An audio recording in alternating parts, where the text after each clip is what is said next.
All right, so this is my second video for today, and I'm not going to look at the camera because it's a little bit nasty weather and I need to pay attention to what I'm doing. But for those who don't know, I'm studying to be a graphic designer. I want to work in the entertainment industry. The dream is to work for a gaming industry, but I'm also an artist, and my outlets for artistry, for things that I produce, are video content, obviously, but then also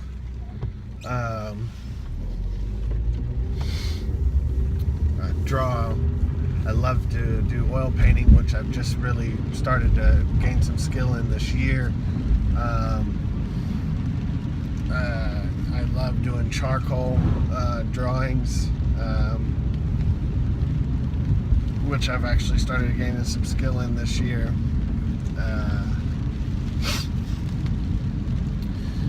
But photography is something that I'm intrigued by, and video editing. Capturing, especially now, because the quality of images and video and things that you can capture is just amazing.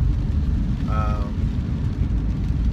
mean, for God's sake, I'm shooting this on my telephone, my cell phone, and it's fantastic quality. But you know, I'm in a graphics design course right now that is at a community college. I'll be transferring to a four-year university in the fall, but I'm in this graphics design program, and to be fair, the instructor was told that he's not going to have a job. So and I'm sorry if you guys can hear it. It is raining. I'll try to make sure that the wipers aren't making too much noise, but I really wanted to get my thoughts down while they were fresh in my head. I'm headed to work where I can't take video, so it's important I do it now. Anyway, back to what I was saying. Graphics design professor who, to be honest, was told that, because of the state of Illinois and the budget, and they're not paying the school what they're supposed to be paying the school, that he's basically fired, in the political sense of you're laid off, which we all know that means you're fired. They're not going to bring you back. It's just a nice way of doing it. So, he's never been really the best graphics professor, to be honest. But it is a community college, so I mean, you got to expect you're going to get what you're going to get from that. But he just kind of disconnects, and he doesn't know a whole lot about it. But the long and short of it, I haven't really been participating very well in that class. But I had an opportunity. He assigned us a position an assignment where we're supposed to do an 11x17 poster. My topic is fighting depression. So I don't know if I've been depressed, and I do the air quotes not to disrespect anybody else, but I don't know. I don't know if I've been depressed or not. I know I used to drink a lot. I know that I have a problem with drinking. I've got to stay away from the drinking, because if not, I overconsume. So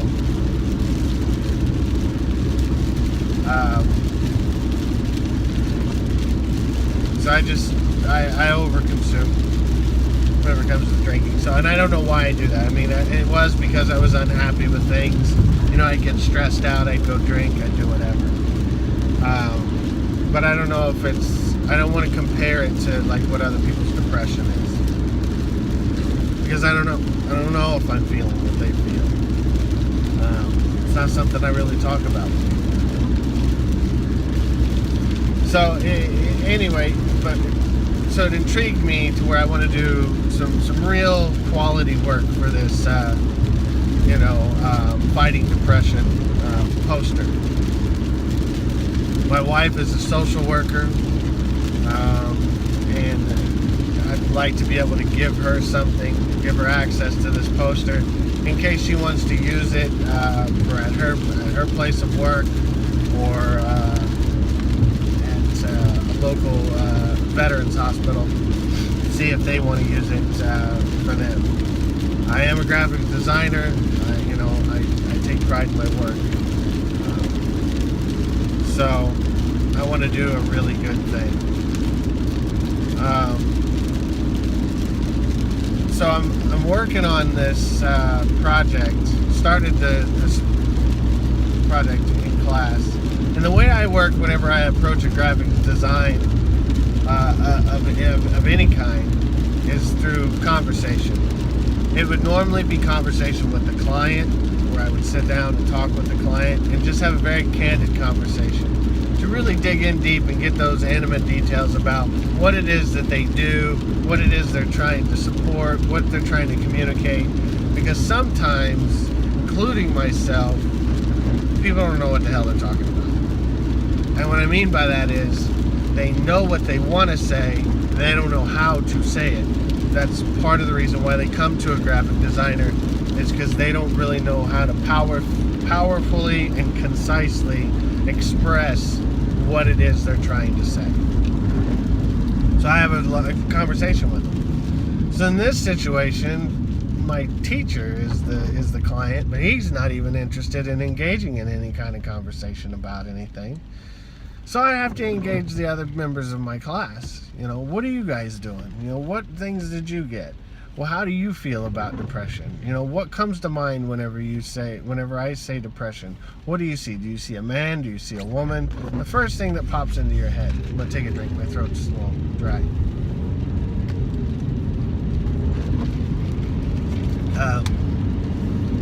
What pops into your head? So,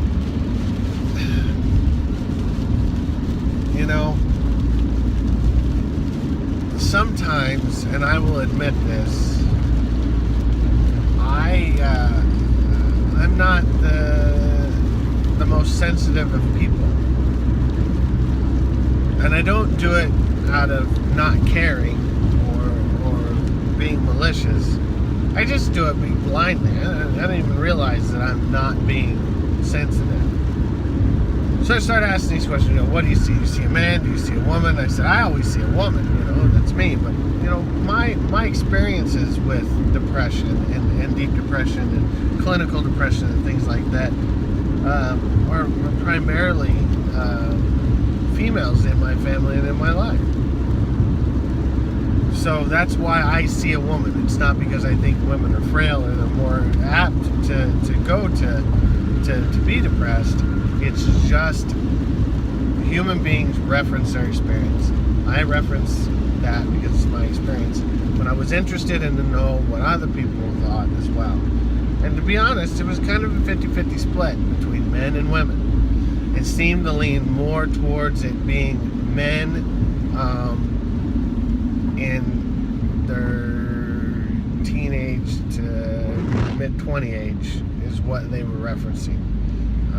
And not so, but for the women, there was a lot of women that seemed like that they were talking about older, older than 30, 30 and over, having depression issues. So it was interesting to have that conversation.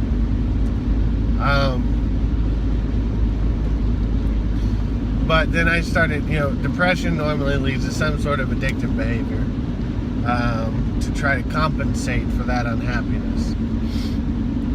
I drank copious amounts of alcohol, unhealthy amounts of alcohol. So,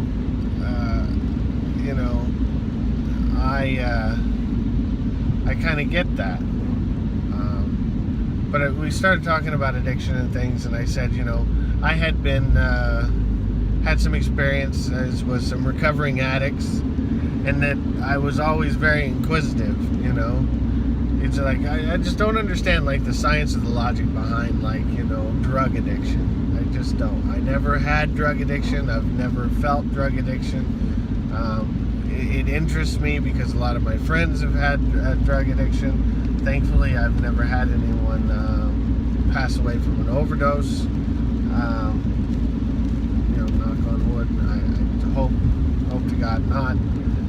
But I just, you know, we started talking about addiction, and I said, you know, I had 2 recovering addicts that were in one of my previous classes in the last semester. And, you know, one of them said that, you know, he almost lost the house, and his family, and lost the family, and was addicted to heroin and all these things.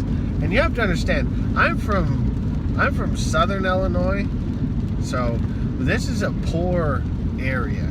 And when I mean poor, we're not talking Detroit poor, you know, where it's like there's nothing around and like the whole towns are like bankrupt and stuff. It's not that bad, you know. And for anybody who's watching this who's from Detroit, I've never been to Detroit. I'm only going off what the media says, which is a horrible thing to do. You shouldn't just go off of that. But I'm doing it. So, but I'd be willing to bet that Detroit is probably a little bit more depressed than what we are right here. Not for nothing. Moving on. So, but we are a poor area. You know, so it's hard for me to understand how anybody would have the funds, the finances, the money, the dollars, the bones, the whatever, to be able to be addicted to a drug like heroin, because it's going to be expensive. I mean, like, expensive. Expensive. I mean, there's times I don't even know if I can afford to pay my freaking phone bill or buy a soda. So, you know, having someone say that they're, you know, addicted to the point where they have to go into rehab and for recovery for something as strong as like heroin, it's foreign to me. So I actually I just asked the guy, I was like, how do you do that? I mean, how do you even afford this stuff, you know? And he's like, well, you know, you just eventually you just don't eat. You don't pay your bills. That's the reason I almost lost my house, you know, things like that. And I'm like, it's crazy, you know, it's just crazy to me. And he's like, well, you know, it is what it is. So that was part of a story, you know, and I was sharing that with, great, I'm stopping on the railroad tracks. So that's part of a story where it was an uncomfortable feeling, being stuck on the railroad tracks because of traffic. But anyway, so it was a story he was sharing, and I was sharing it with other people in the classroom, you know, and I have a way of making like comments like that, so people were kind of chuckling a little bit, like, yeah, seriously, I mean, that's kind of crazy, you know. And then I told another story about a girl who was also a recovering addict, who said that she drank bleach, Clorox bleach, to try to pass a pee test.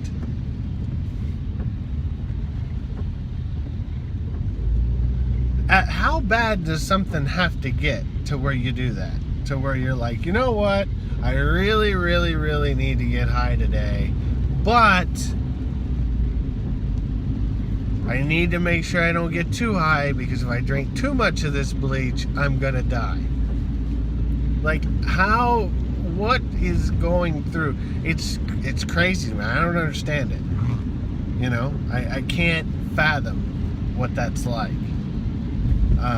So I'm asking questions like, you know, okay, let's say the bleach worked, okay, and I don't know if it does or if it doesn't, but I'm just saying, let's say, like, hypothetically, that the bleach, you drink bleach, it cleans your system completely out. Let's say that works. Say they do the blood test or the pee test or whatever, and the bleach worked, and they don't find any traces of whatever drug you've been doing. Aren't they going to find traces of Clorox bleach? I mean, wouldn't you walk in and you're talking to like your parole officer and you smell like, a hospital bathroom coming pouring out of your mouth because you've got bleach just like in your system? Isn't it going to set off some red flags where people are going to be like, hey, I'm just wondering, did you drink bleach by chance today? I don't know. It's just what I'm thinking. And I'm telling this story in class about it because we're having a discussion about setting up this poster for depression. And I'm trying to get some feelings of how people think about things. And, they're chuckling about it because I'm kind of making light of something that's pretty bad, maybe. But it's kind of ridiculous. So, I happen to look over, and a person that I know is gone. They're not in class anymore. They were sitting there, now they're not there. And I'm just like, oh, okay, whatever. Don't think anything of it. And I get up and I leave class because now I've got some ideas. I've done a little thumbnail sketches of what I'm wanting to do. Done some research online, found some inspiration there. I kind of got an idea of what it is that I'm wanting to do. I've got it planned out. I'm going to take a photograph, and I'm going to need a model. I'm going to need like 4 assistant models to go in. I'm going to need some lighting. I'm going to need some different stuff. I know what I'm going to need.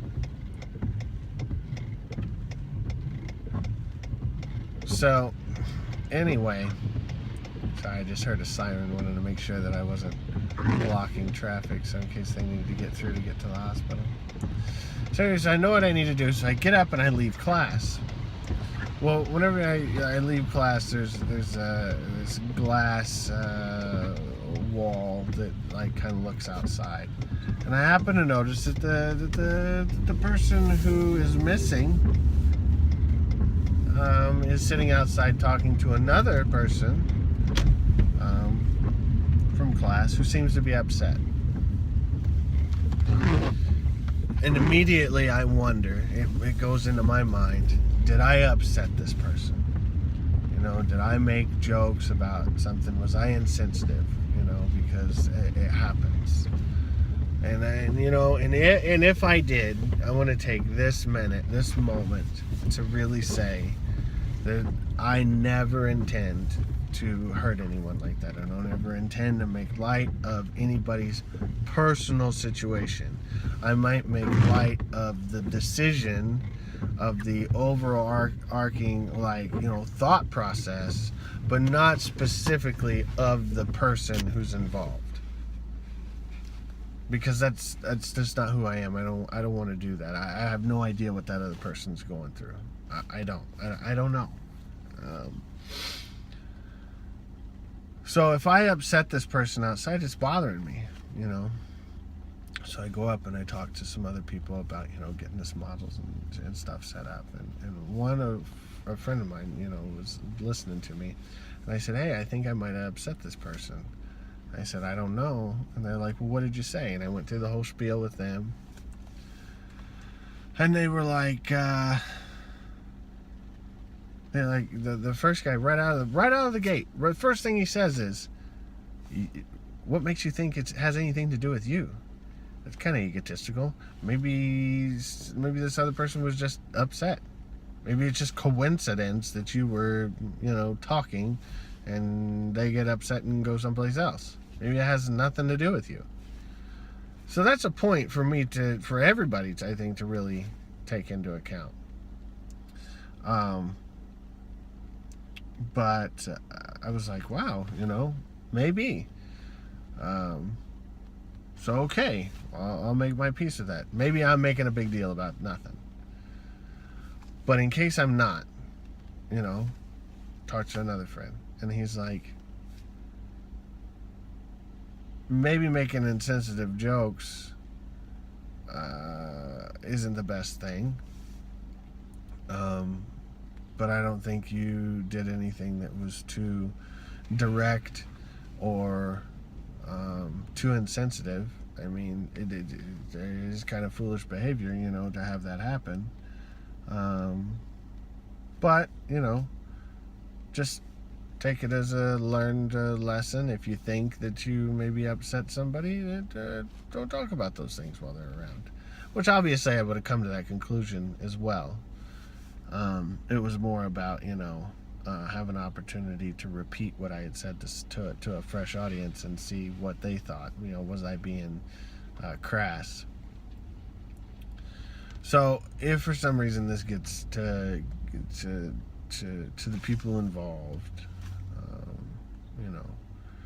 if I upset anyone, that was never, ever, ever my intention at all. Never.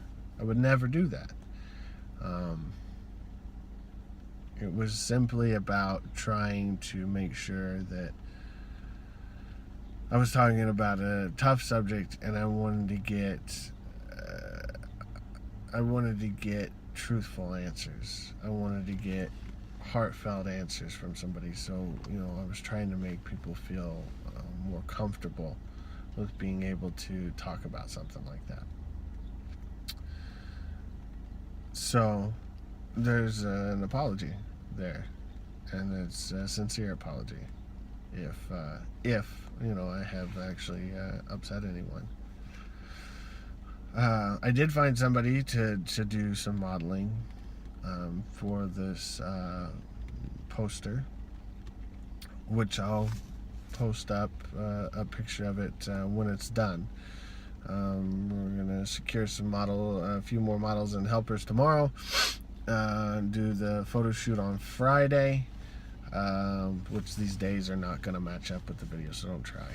Just don't try, because my phone's it's kind of wanting to upload things, it's not wanting to upload things, so when they get uploaded, you're gonna have a hard time trying to track out when it's gonna happen. But anyway, so it's gonna be tomorrow, and then we're gonna do the photo shoot on Friday, and I'll have the weekend so that I can do some Photoshop work on it, really dress it up the way I'm wanting to do, and then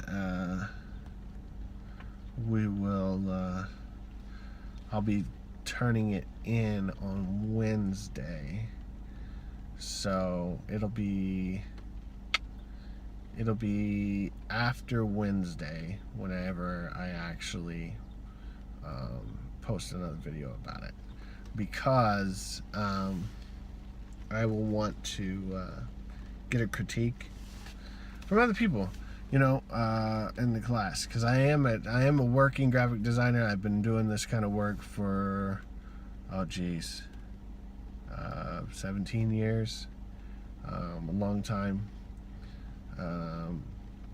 but I came back to school because I wanted to get a degree. I wanted the piece of paper, even though I talk about I don't care about the piece of paper. I don't really care about the piece of paper. Other people are going to care about the piece of paper. I'm here to learn. I want to learn, more skills in Photoshop, more skills in InDesign and AI, and I'm going to be learning Blender and different things like that. Those are the things that I want to learn. I want to get out of the print shop and get into actual entertainment industry, because the print shop thing is great. It's one of the things I've actually absolutely loved doing since I was 16. But I want to move on. I want to challenge myself. I want to get into something a little bit more detailed. So it'll be after Wednesday whenever I actually post that video up. And I'll have the actual poster. I'll put an image of that up, because I'll do that at home. That way I can actually put the image up on the thing. So, but yeah, so I hope I didn't upset anybody with my comments. And I've found some people that are kind of excited about working on the project and doing the poster, because they've dealt with depression, or depression has somehow impacted their life. So hopefully I can do justice to them and do a really good quality work to be able to get that put up. But I wanted to take a minute because that was something that affected me today, and post it up and just save it for anybody who wants to come back and see what I was thinking about today. And that right now on this rainy afternoon is what I'm thinking about right now, is how I might have inadvertently impacted somebody who may or may not already be dealing with problems of their own. So, till next time, see you later.